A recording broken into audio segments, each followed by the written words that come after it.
Hello and welcome to our spoiler-free review of Ghostbusters 2016, not the 80s one, that was good. Actually, it's not really that bad. It's actually pretty decent. Yeah, so we'll just sort of get into it. So to begin with, this movie opens really strongly. It's got a very sort of nostalgic, almost reminiscent beginning to the first one, which is quite a nice callback, but also keeps it quite modern and sets up the tone of the film very well. Although, compared to the original film, it takes a lot longer for this film to get to the actual ghost busting. They spend a lot of that time building character and relationships, which isn't actually a bad thing. It works quite well for the film. So this movie sort of has an unneeded antagonist in it, which feels unneeded up until the sort of third act, where you figure out that it sort of explains as to why people are suddenly reacting to ghosts, and ghosts haven't sort of been established all along in this universe, which is quite a nice change. So the motivation of the Ghostbusters in this film is a little bit different to the original film. Whereas in the original movie they were trying to capture ghosts and sort of keep the people of New York safe, in this one they're trying to capture ghosts to prove the existence of ghosts. And I think it sort of gives this film a different flavour to the original film, which is a nice change. It sort of changes it up. It's a different kind of Ghostbusters film. Sadly for this movie though, some of the funniest bits are in the trailers and are consistently in all of the trailers, which is kind of a bit of a shame. At the same time, there are still some funny bits within the movie and it's worth your money. If you haven't seen the trailers, good for you. Good on you. So this film is really colourful. It's very pleasing to the eye.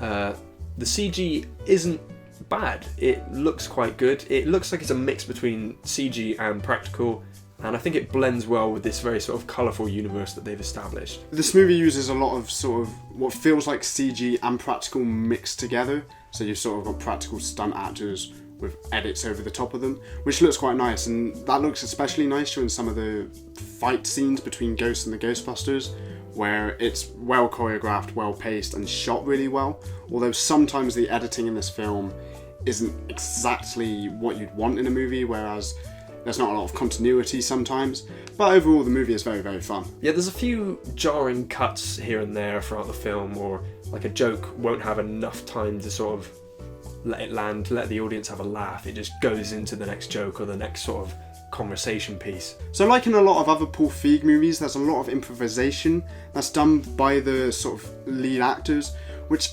sort of stands out quite a bit in this film, because I don't think it really suits the tone of the Ghostbusters movie that much. Even though I'm sure there was a lot of improvisation in the originals, it sort of just sticks out like a sore thumb. The characters bicker a lot to each other, and it just comes across as awkward instead of funny. And quite elongated, which is kind of a shame in some scenes where you just want them to move on. So the characters in the main Ghostbusters team don't feel like straight adaptations of the characters from the original film, which I think works really well, and it plays to their personalities quite well. So Melissa McCarthy's character in this film has a very well fleshed out backstory. It's one of the most sort of compelling characters and the most believable. However, there are a lot of comedy lines that she says that tend to fall flat, which I think is just due to a sort of monotone delivery of lines, which is quite a shame for what is pretty much the most interesting character in the group. Kristen Wiig's character also has a fleshed out backstory. However,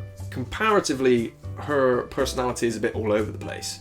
I mean, one moment she is very serious, and then another moment she's very funny, and then another moment she's crazy and hectic and flirting with Chris Hemsworth, which feels a little bit sort of out of character. But it's quite nice to see that that's only part of her character. The other characters in the Ghostbusters team aren't pining over Chris Hemsworth, which is what we were worried about a little bit. We thought maybe that it was like, oh, Chris Hemsworth is the attractive male that they all like, and we're really glad that it was just her character. Just her character. Everyone else seems to be sort of immune to it. Yeah, they don't care about this guy. They just see him as their secretary. So Chris Hemsworth's character in the film is probably one of the funniest characters. He's got a lot of funny lines, a lot of really silly lines, a lot of silly scenes, although they do sometimes feel maybe a bit too larger than life and are quite hard to relate to, but he's still one of my favourite characters within this film.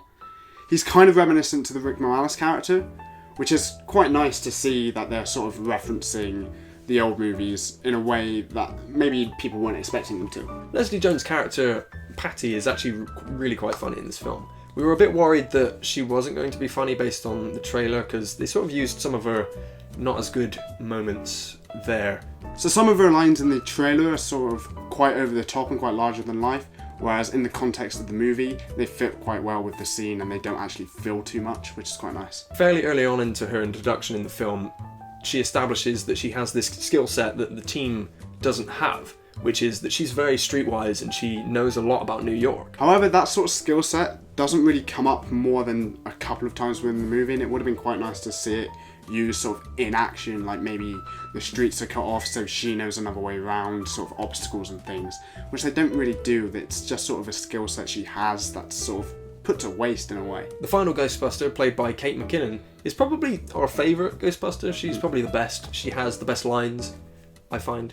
She has the most sort of consistent character also. Her character's very sort of what it is, you get it, and everything feels very natural to her. She's very out there, a bit quirky. She just likes to have fun, and it really shows on screen. And it looks like Kate McKinnon had a lot of fun playing the character, I think. Which makes her scenes really easy to watch, because sometimes Melissa McCarthy, for example, feels a bit like she's sort of just there for the paycheck, in a way. So just to round up, Neil, would you recommend this film? I would recommend this movie to anyone who likes comedy. I mean, not only is it a good female comedy, it is just a very good comedy movie. It's also got a lot of good action in it. I'd recommend it to anyone who likes those type of films. However, I wouldn't recommend it to anyone who's sort of a big fan of the original franchise, because I do feel like there's like references in this movie that kind of connect it to the old universe, which is a shame because it's a good standalone movie and it is basically the new Ghostbusters for a new generation, and it does really well at that. So Sam, who would you recommend this movie to?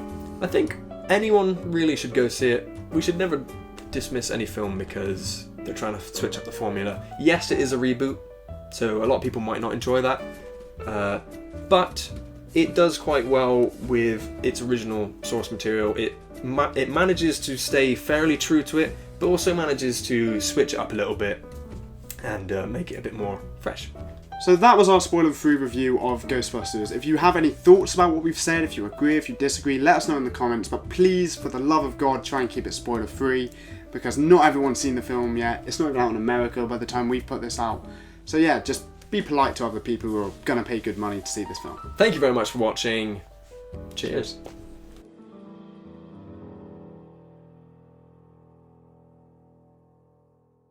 Although they do spend a lot. Just cut all these takes together. Fuck it. Just play and then. You sound like Walker. And then there will be just like blur them together. Christopher Walken does sound like he's doing a different take. But every line. You, ooh, I want to be like you, ooh. I want to walk like you, talk like you, too, ooh.